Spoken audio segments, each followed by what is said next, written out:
এই দুনিয়াতে কেউই একটা পুরুষকে ঠিকভাবে বুঝতে পারে না, সেই মেয়েটিকে ছাড়া, যে মেয়েটি তার সাথে সম্পর্কে আছে।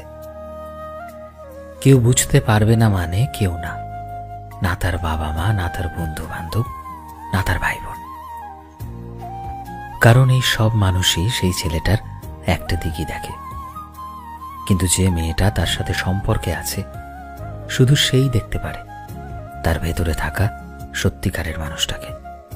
সেই বুঝতে পারে তার কষ্টগুলোকে, দুঃখগুলোকে, তার ভালোবাসার ব্যাপারগুলোকে, তার কঠিন সময়ে স্ট্রাগলের মুহূর্তগুলোকে।